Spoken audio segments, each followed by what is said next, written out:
જ્યારે કોઈ નેતાને વિચારધારા અને પરિવાર વચ્ચે કોઈ એકની પસંદગી કરવી પડે ત્યારે શું થાય છે? ભારતીય રાજકારણમાં આ એક બહુ મોટો સવાલ છે. તો ચાલો આજે બિહારના બે દિગ્ગજ નેતાઓના ઉદાહરણ દ્વારા આ જટિલ મુદ્દાને સમજવાની કોશિશ કરીએ. આપણી આજની આ ચર્ચા એક ખૂબ જ રસપ્રદ દલીલ પર આધારિત છે. બિહારના રાજકારણ દ્વારા એ સવાલ પૂછવામાં આવ્યો છે કે શું કોઈ નેતા માટે પોતાના સિદ્ધાંતો વધુ મહત્વના છે કે પછી પોતાનો પરિવાર? ચાલો આ સવાલના જવાબની ઊંડાણમાં તપાસ કરીએ. તો આ આખી વાતને સમજવા માટે આપણે સૌથી પહેલાં પુત્રમોહ અને સિદ્ધાંત વચ્ચેનો સંઘર્ષ સમજીશું. પછી લાલુ યાદવ અને નીતિશ કુમારના નિર્ણયોને જોઈશું. એ પછી આપણે એ તપાસીશું કે શું આ એક મોટી સમસ્યા છે અને છેલ્લે એક નેતાનો સાચો વારસો શું હોય છે એના પર વિચાર કરીશું. આ સમગ્ર વિશ્લેષણના કેન્દ્રમાં એક જ શબ્દ છે: પુત્રમોહ.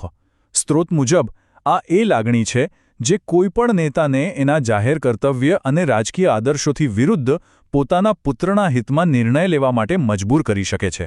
હવે જુઓ, આ કોઈ સામાન્ય પ્રેમની વાત નથી. પુત્રમોહ એક એવી આંધળી લાગણી છે જે ક્યારેક સાચા અને ખોટા વચ્ચેનો ભેદ પણ ભૂલાવી શકે છે. લેખક એવી દલીલ કરે છે કે આ એક લાગણી રાજકારણની આખી દિશા બદલી શકે છે અને એટલે જ આપણે આગળ જે નેતાઓની ચર્ચા કરવાના છીએ એમના નિર્ણયોને સમજવા માટે આ શબ્દ એક ચાવીરૂપ છે. તો સવાલ એ છે કે આ પુત્રમોહની કસોટીનો સામનો કોઈ નેતાએ કેવી રીતે કર્યો? આપણો સ્ત્રોત આ માટે સૌથી પહેલું ઉદાહરણ આપે છે લાલુ પ્રસાદ યાદવનું, જેઓ સામાજિક ન્યાયના મોટા હિમાયતી રહ્યા છે. સ્ત્રોત અનુસાર લાલુ યાદવ એક એવા મુકામ પર આવીને ઊભા રહ્યા જ્યાં એમની સામે બે વિકલ્પ હતા. એક તરફ એમના વર્ષો જૂના સામાજિક ન્યાયના સિદ્ધાંત હતા અને બીજી તરફ એમના જ પુત્ર તેજ પ્રતાપ યાદવનું રાજકીય ભવિષ્ય. એમને આ બેમાંથી કોઈ એકને પસંદ કરવાનું હતું. અહીં સ્ત્રોત લાલુ યાદવના નિર્ણયોને એક પછી એક રજૂ કરે છે. વાત ખાલી ઠપકો આપવા સુધી સીમિત નહોતી. એમણે પોતાના પુત્રને માત્ર ઘરમાંથી જ નહીં પરંતુ પાર્ટીમાંથી પણ કાઢી મૂક્યો અને એની સામે જ બીજા ઉમેદવારને ટિકિટ આપી દીધી. લેખક મુજબ આ પગલાં એ વાતનો પાક્કો પુરાવો છે કે લાલુજી માટે સિદ્ધાંત પરિવાર કરતાં વધુ મહત્વનો હતો. પણ હવે આનાથી બિલકુલ ઉલટું ચિત્ર રજૂ કરવામાં આવ્યું છે નીતિશ કુમારનું, જેમના પર આરોપ છે કે જ્યારે એમની સામે આવી જ પરિસ્થિતિ આવી ત્યારે એમણે વિપરીત પસંદગી કરી. નીતિશ કુમારના કિસ્સામાં સ્ત્રોત દલીલ કરે છે કે સંઘર્ષ હતો જનતાના આદેશ અને પુત્રના રક્ષણ વચ્ચે. એમના પર આરોપ છે કે એમણે મતદારોના વિશ્વાસને તોડીને પોતાના પુત્રને કાયદાકીય કાર્યવાહીથી બચાવવાનો રસ્તો પસંદ કર્યો.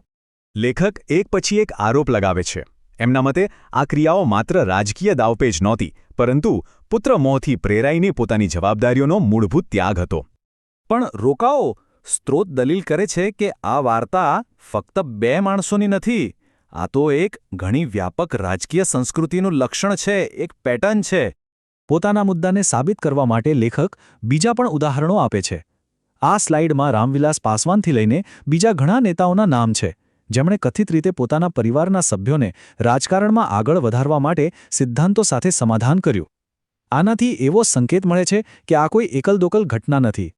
આ બધા ઉદાહરણો આપ્યા પછી સ્ત્રોત એક બહુ જ ધારદાર સવાલ પૂછે છે. જો પરિવારવાદની રાજનીતિ આટલી વ્યાપક છે તો પછી આ મુદ્દા પર વારંવાર માત્ર એક જ વ્યક્તિને કેમ નિશાન બનાવવામાં આવે છે?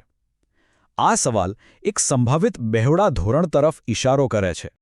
તો આ બધી ચર્ચા આપણને એક અંતિમ અને કદાચ સૌથી મહત્વપૂર્ણ સવાલ પર લાવે છે. કોઈ નેતાનો સાચો વારસો શેનાથી બને છે? તેમના લાંબા કાર્યકાળથી કે પછી તેમના મજબૂત સિદ્ધાંતોથી? લેખક અહીં એક ખૂબ જ શક્તિશાળી રૂપકનો ઉપયોગ કરે છે. એ કહે છે કે મોટા ભલા માટે અંગત સંબંધોનું બલિદાન આપવું એ કોઈ સામાન્ય કામ નથી. એ તો ઝેર પીવા બરાબર છે. અને એ દાવો કરે છે કે આ એક એવી કસોટી હતી જેમાં નીતિશ કુમાર નિષ્ફળ ગયા. ભલે નીતિશ કુમારનો મુખ્યમંત્રી તરીકેનો કાર્યકાળ ઘણો લાંબો હોય, પણ સ્ત્રોત દલીલ કરે છે કે લાલુ પ્રસાદ યાદવના 7.5 વર્ષની વૈચારિક પ્રતિબદ્ધતા એમને ઇતિહાસમાં એક મોટું સ્થાન અપાવે છે. અને અંતે સ્ત્રોત આપણને આ ઊંડા વિચાર સાથે છોડી જાય છે. તે આપણને વિચારવા મજબૂર કરે છે કે સાચો વારસો શું છે? સત્તામાં વિતાવેલા વર્ષોની સંખ્યા કે પછી એ સિદ્ધાંતો જે વ્યક્તિના ગયા પછી પણ જીવંત રહે છે?